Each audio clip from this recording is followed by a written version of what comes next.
Здравствуйте, меня зовут Laura, и это моя канал on YouTube Языки с Lauri.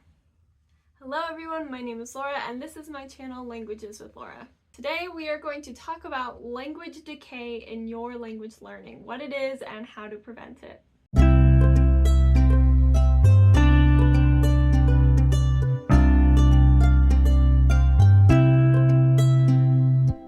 If you're someone like me who likes to study multiple different languages at the same time, then we are at risk of something that I call language decay.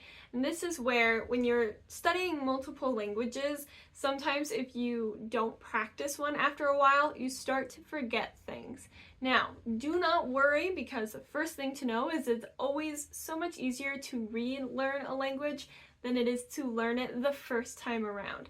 So if you don't practice the language, if you don't have it around you all the time, if you're not using it or thinking about it, you will most likely start to forget things of it. Now, the things that you're going to forget first are not elements of the language that you would be aware of.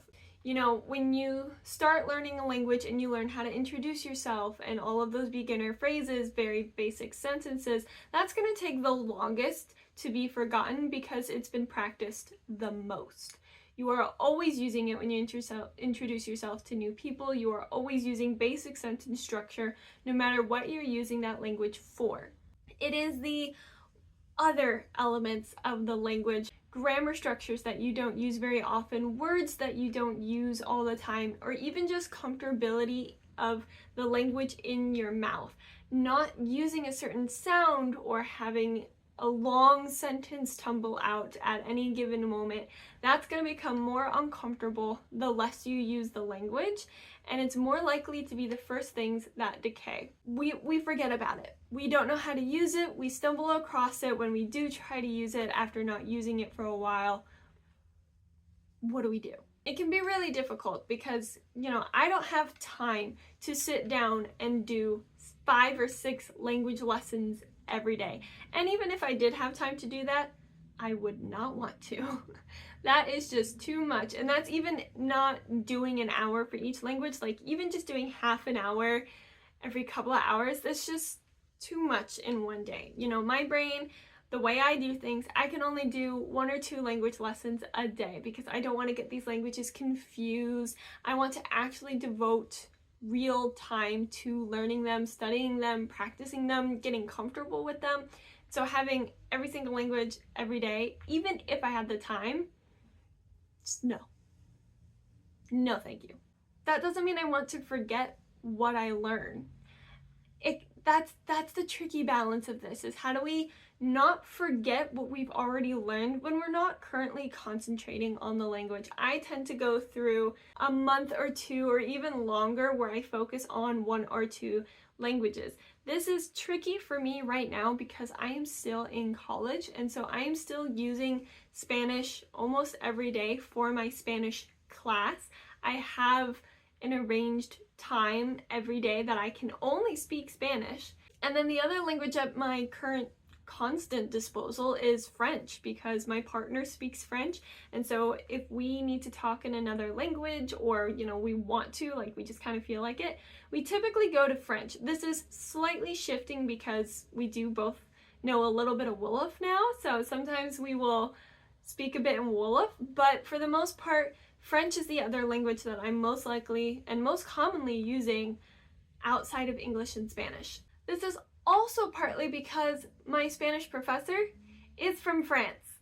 And so we just talk in French before or after class, or if we have meetings and emails, because he's much more comfortable in French than English, obviously.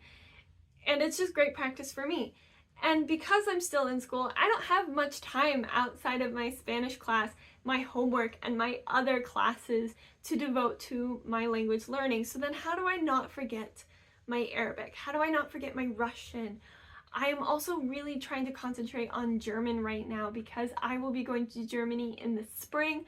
And so I really want my German to be at its strongest point for that trip. And I'm learning German from scratch. Like, this is not something that I'm learning from school. So I'm devoting my time to these 2 kind of 3. French, I'm not really studying at the moment. I'm really focusing on Spanish and German. So what am I doing to not lose my Arabic, my Russian, my Wolof? How? First thing, it can be pretty difficult, just A, to find the time, and also B, because there are times where I just really want to sit down and just study Arabic right now. I am having such motivation and push for Arabic, but I know that I need to focus on German. But that is a good thing. So I try and give in to that urge whenever I get it, because yeah, if I don't speak Arabic for a while, I miss it, right? I get this feeling of, oh, I haven't spoken it in a while, I miss it. And that's also a clue of like, I'm forgetting it. Because if I am consciously aware that I am not speaking the language, I can assume I have forgotten something. Tragic, I know. The number one thing to this is kind of passive learning, but not even completely passive learning. And what I mean by this is, passive learning, if you don't know, is when you are doing something in your target language to learn from it, but not in a high energy way. So it's not sitting down and doing a grammar lesson. It's sitting down and watching TV, and then writing down words that you don't know, or phrases that you're unfamiliar with, or grammar terms that you are like, hey, I'm studying that, here's an example, let me practice it. My advice is to do passive learning, but not learning, not a lesson, because we are trying to maintain the level that we're at. We're not necessarily trying to progress until we do eventually progress. And then after my trip to Germany, I get the feeling that I'm going to want to sit there and study Arabic for a hot minute. So I'll give my German a break, and I'll put German into the passive, and I'll put Arabic more on the forefront. Listening to music when you're doing something else. Watch one episode of a TV show. Like, my favorite thing right now for Arabic is to watch Al-Rawabi School for Girls. It's on Netflix. It's a TV show that I enjoy watching the TV show, and that's all I do. It exercises a certain amount of vocabulary because, you know, it is everyday high schoolers, and season 2 is like social media, and so that's really helpful. But I'm not necessarily practicing other things that I've learned, and that's where listening to music comes in, or listening to podcasts, but just in a very low energy, low pressure way. Also, when you're doing something in your life, like going to work, just try and narrate things in your head in that language that you would normally like do in English, or even more than what you would do in your native language, but just go through and say, what am I doing, and how would I say that in the language I haven't studied? And I mean, this can also be kind of hard to do depending on what your level is, because if you are at like a B1, a B2 kind of intermediate level, you know, you're not going to be able to describe everything that you're doing in your life because you are doing it most likely in your native language or at a higher level language than intermediate. So it's just a matter of pointing out what you can say and trying to remember it, trying to not constantly think about it, but just bring it up every once in a while, or even once a week, sit down with the language and just remember, what have you learned? Go through the vocabulary that you have learned for this language and just say, do I still remember it? If not, then make a note of that, so that when you do have a chance to go back to the language, say, hey, I really need to remember household items, or I really cannot remember these verbs, or the prepositions, I cannot remember which preposition is which anymore. So make a note to yourself that when you do return to studying the language, you know what to review. And like I said earlier on, it is so much easier to relearn a language than it is to learn it from scratch in the first place. So you don't have to spend that much time relearning, like learning what you've forgotten, because it'll come back to you much faster, but you will need to devote a little bit of energy to it again. It's definitely worth it, because the more you do that, the more you come back to it after a large amount of time and relearn it, the more likely it is going to stick with you, so that you don't ever have to relearn it again, even after not using it for a while. Because it's this whole psychological idea of testing and spaces between studying something. If you can remember after a week, great. If you can remember after a month, great. But if you can't remember it after a month, then you know you need to restudy it to a point where you can remember it after a month, and then you'll be able to remember it whenever you need it. Basically, it's the idea. That's an example, a concept, okay? So the more you study something over and over again, the more it's going to stick and it will not decay. So a lot of times when you're studying multiple languages, it is very much a balance of just going over the basics of some of your lower languages over and over again until you are concentrating on it. Because once you got the basics down, they won't leave. And then you do that with the next step up. So you do that with the future tense, or with the past tense, or with a mood, or whatever that language has, whatever that language does. Just space it out and practice it whenever you do have an unexpected free afternoon, if you have a cancellation in your event, or you finally feel like you can sit down and rest for a little bit. Just do a review of what you already know.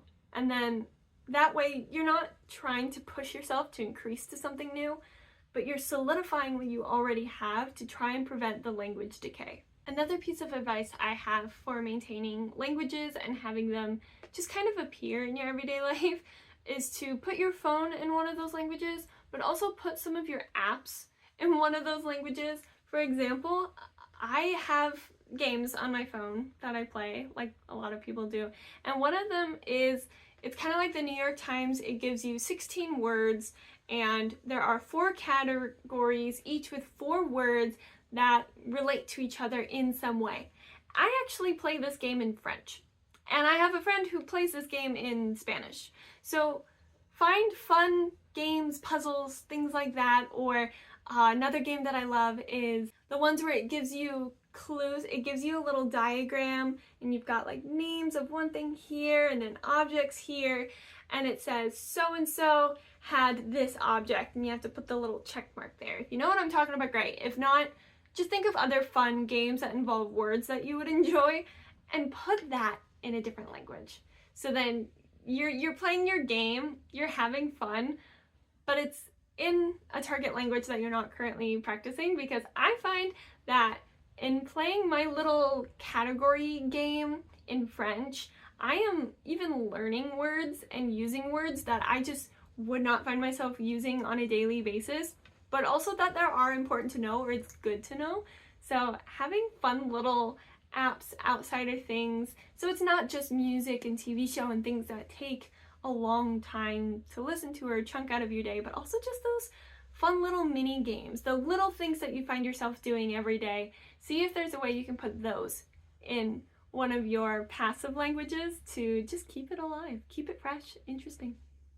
And that's pretty much what I wanted to share. So just to recap, if you don't use a language, you're going to forget it. But if you can find times to practice it every once in a while, once a week, once a month for a certain amount of time, and just review what you already know or what you may have forgotten, you are going to reinforce that knowledge and you're not going to lose it anymore.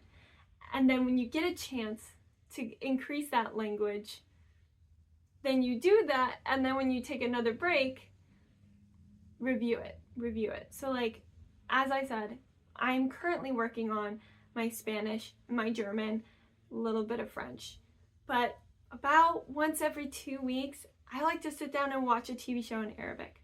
I like to read something in Russian, or listen to a podcast in Russian, or review my Wolof notes, so that I'm not forgetting what I've learned in those languages. And then again, the next 2 weeks. And I try to offset it so every week is a language. Like first I do Russian, then the next week is Arabic, and then the next week is Wolof, and then the week after that I go back to Russian and then back to Arabic, so that there is some consistency, even though every day, every other day, I'm speaking Spanish. I'm learning German. That's why it can be tricky for multilingualists and polyglots, because if you're getting past 5, 6 languages, which is kind of where I'm at now, like, when do you have the time for all that? I'm not saying it's impossible, and I'm not discouraging it. I'm just saying that if you want to learn new languages, but you don't want to forget what you have, make sure you truly do have the time in your schedule, not just to learn a new language, but also to keep reviewing the languages that you're already learning, because it really sucks to sit down, learn a new language, get so excited and so proud about it, only to find out that you forgot language number 3. It's gone. Not completely, obviously, but that can be so frustrating. So if you can just plan your time a little bit better, not even like plan, like sit down and have a, I'm gonna do A, B, C today, but just this week, I'm going to have my passive learning be in language number 3, and next week it'll be in language number 4, just to keep it in your mind, keep it fresh, keep it alive, even if you're not trying to grow it. So yeah, I feel like this is just a topic that we don't really talk a lot about. Like, I've seen so many polyglot YouTubers who are posting videos on how to schedule learning multiple languages, and those are great. I love watching those videos. But it can be really hard if your motivation and energy does not work that way, because it does not work that way for me. When they say on Monday, Wednesday, Friday, do this language in the morning and this language in the evening, and then Tuesday, Thursday, Saturday, do this language in the morning, this language in the evening, and then devote your Sundays to this language, my brain does not work that way. I need to focus on 1 or 2 languages for a chunk of time if I'm actually going to make progress, which then causes language decay. So that's why it's very important for me to know what language is in active learning, the 2 languages I'm trying to study every day, every other day, and what languages are in passive learning, what languages I'm just trying to keep alive and used in my head. If you like this video and you can relate to any of this, or you found it helpful, or it's something you just never thought about forgetting languages, because once you learn it, it's not necessarily in there forever, which is why end of the semester exams are such a pain. Give it a thumbs up if you like it. If you like language learning content like this, subscribe. I make videos and I am posting them every week, so that there should be a new video at some point throughout the week, every week, something to look forward to. So make sure you hit the bell to be notified when those videos go up, because I'm not near as consistent as I would like to be, but they will happen. I also have social media in the description below that you can follow me there and see how I'm doing on a more daily basis and my languages and everything like that. Comment, like, subscribe, all that fun stuff. So yeah, again, shukran, and until I see you all in the next video, ma salama.